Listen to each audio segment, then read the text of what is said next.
The entity is a real nightmare. In this video, I'm going to tell you why you need to watch Smile 2 and why the movie is actually more horrifying than most of modern day horrors. In my last video, I talked about Smile from 2022. I know you're nervous. I just want to have a chat. I'm seeing something no one else can see except for me. It's smiling at me. Oh my God!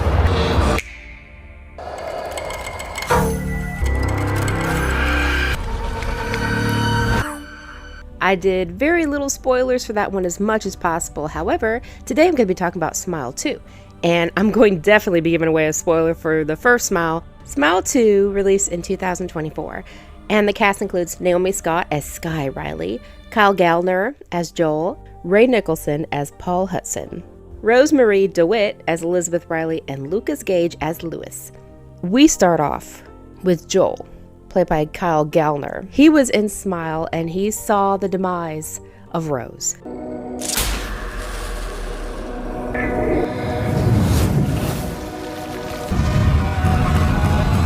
So now the entity is following him. So his thought is, I'm going to go after some bad guys, take one of them out in front of the other, and the entity is going to follow this bad guy. So he goes to, it looks like a Russian drug lord maybe, or a guy who sells drugs. He seems Russian anyway. I'm not saying all Russians do that. I'm just saying he sounded Russian. The best I could tell, man. I don't know. Unfortunately, there was a firefight! He accidentally takes out the guy he meant to keep alive so the entity will follow him. Turns out there was another guy in the room, and that's Lewis, the drug dealer. This creature, this entity, will basically stalk and haunt and terrorize people until they opt out. Now, once they opt out, they do it in a very gruesome, violent, very traumatic way in front of someone else. And then that person is then followed by the entity. So it's just an endless chain. The beginning is amazing. It will set the tone for the rest of the movie. That was really traumatizing! I really don't want to give it away. I want you to watch it for yourself because within a few minutes, it's like, damn. Okay, so this is how it's going to be. It is. Skye Riley is a global pop sensation, and she's making a comeback tour after a traumatic event happened with her.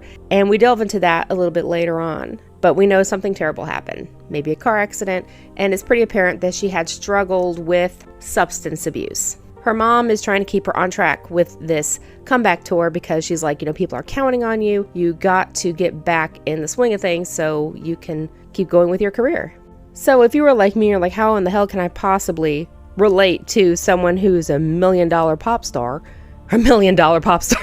That sounded stupid. A millionaire, billionaire pop star. Whatever. How can we relate to Lady Gaga? Well, it's because just like everybody in these films, they have trauma.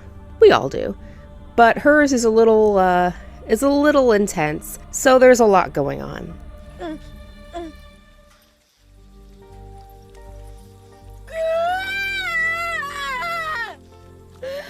She has a back injury from the accident.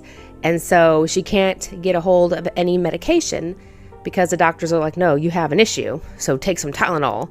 So she goes to her dealer, Lewis. And now you can see how this is going to intertwine. When Skye goes to visit her dealer, who she just wants some pills so her back doesn't hurt, Lewis is now followed by the entity. So Lewis takes himself out in a very traumatic way.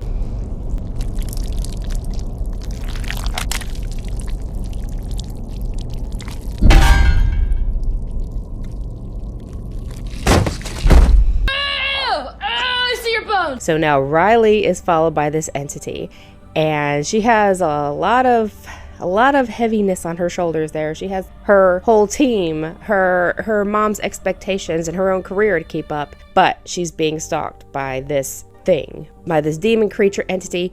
We don't really know. And that's another thing, as I mentioned in Smile, if you're the type of person that wants answers, you won't get it. If you're upset at the ending that doesn't give you all the answers, you probably won't care for this one. But I will say, it's a really good movie.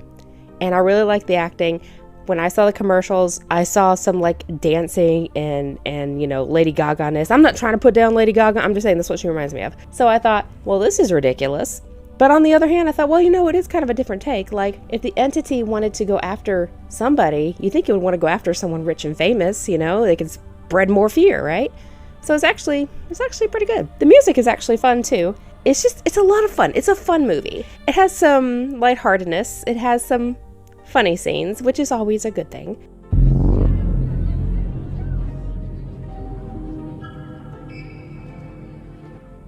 What's your name?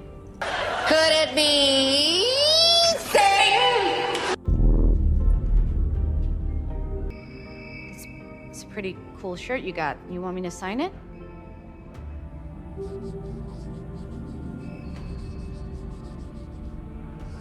Okay, how about a photo? So sweet. Cheese. All right. Now that's a good one.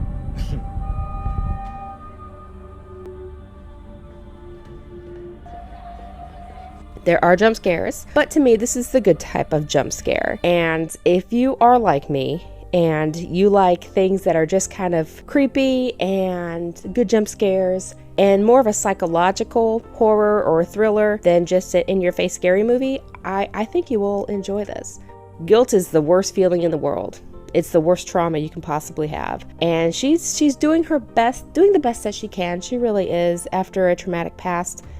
And Naomi Scott does a great job. She's funny, she's realistic, she's a real type person that you could actually feel like even though she's rich and famous, I'm not putting down rich and famous people, I mean, hell, I wish I were too. Help me, I'm poor. She still seems like someone that you wouldn't mind hanging out with. She still seems like a decent person and grounded in a way. Does this expand the lore of the Smile curse or entity? It does a little bit, but still we have so many questions, and so I'm hoping for like a Smile 3. I don't need everything spelled out for me, I don't need all the answers, but I do love some lore.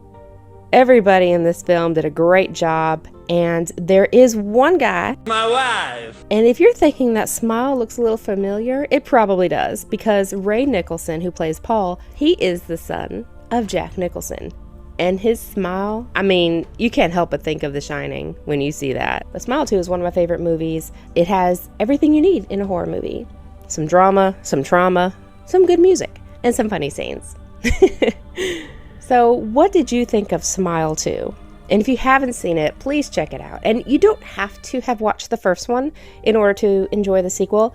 But once again, it'd be a lot cooler if you did because it's a fun series so far. And I really enjoyed it. Smile 2 is my favorite out of the two so far. So what are your thoughts? Did you like it? Did you not? Was it too weird for you? Which I like a lot of weird movies, so I guess I understand that. My taste is not everybody's taste. And if you like horror movies and horror talk in general, please check out the rest of my channel so you can see some more movies that I suggested or reviewed, and I hope you enjoy them. And once again, like this video if you enjoyed it. It helps with the algorithm. Yes, thank you so much. And subscribe if you want to see all my future uploads. I truly appreciate it. So thank you so much for watching. Have a good day. Bye.